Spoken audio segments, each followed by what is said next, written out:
What's up guys, it's Clown Fighter here. Guys, today I'm just going to be looking at the top 5 reasons why Anthony Joshua will lose to Daniel Dubois. So let's just get straight into it, guys. Number 1, guys, AJ's vulnerability to knockout power, or you could say AJ's chin. So if we have a look at this, so one of Daniel Dubois' biggest assets, guys, is his knockout power. 19 of his wins actually come by knockout. Dubois has shown that he can end these fights explosively by knockout, and Joshua has been knocked down before, particularly to Andy Ruiz. He's also been knocked down against Vladimir Klitschko. Now, in terms of AJ's chin, there has been questions on that, guys. When he does get hit by a proper punch, is his chin gonna hold up? We've seen in the past he's gone down. Now, you have to give respect, he's gotten up, but he has been knocked down. Dubois has got the type of power that people say hits harder than AJ as well. It's not everything in a fight, guys. There's a lot of technique and skill to it as well. Joshua's chin has been questioned in several fights, and if Dubois pressures Joshua, and he can potentially exploit this weakness with one of his signature punches, resulting in a knockout. And again, Joshua's ability to absorb these heavy shots has always been a massive concern, and again we will find out on the 21st. So number 1 will be Joshua's chin. Number 2, guys, is the mental pressure and confidence issues. Now, let's be honest, guys, Joshua's had a few turbulent few years in terms of his confidence and mental approach.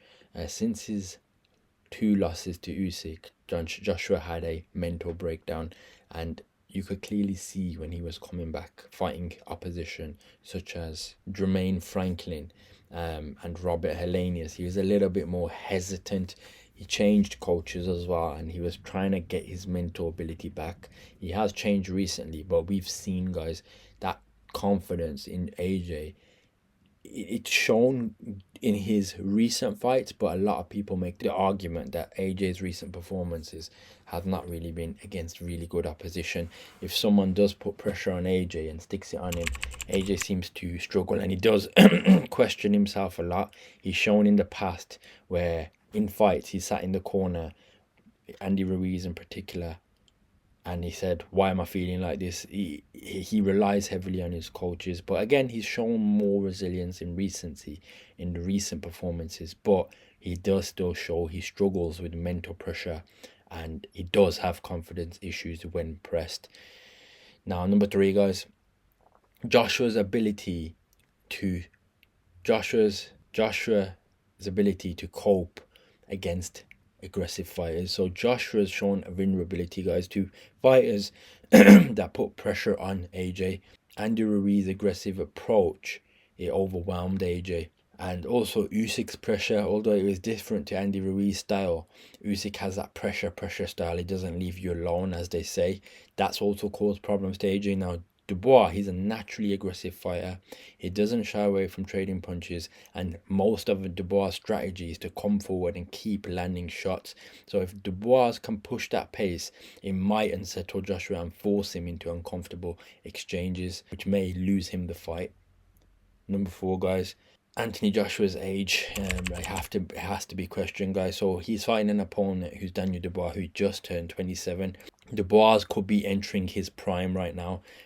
I know there's been a lot of people say that AJ is in his prime right now, peak performance 34, but we don't know, guys, because at that age you also do start slowing down. We haven't seen AJ get pressed and tested. We've seen AJ dish it out with his last 2 opponents, but at that age, guys, when someone puts it on you, your body does naturally slow down, and that relentless energy from a young, hungry fighter like Dubois, especially if it goes over the course of a long fight, where fatigue can also become a factor, it may affect AJ. We can see in the past as well, AJ has suffered a bit with going the distance. He seems to struggle when the fight goes the distance. And guys, my last one, I would say questionable stamina. So again, guys, in most of AJ's fights, he does tend to finish the fight early and knock him out as well. Now, when the fight does go the distance, particularly with Usyk, he went the distance, or other fights where he's had to go further into the fight, we've seen signs where Joshua does show some stamina issues. That bulky build that he has has troubled him in the past, guys. Even with Vladimir Klitschko, he shows a lot of tiredness. But Dubois could take advantage of this because we've seen Dubois able to go the distance and retain that power. So again, is AJ's stamina gonna allow him to go the 12 rounds?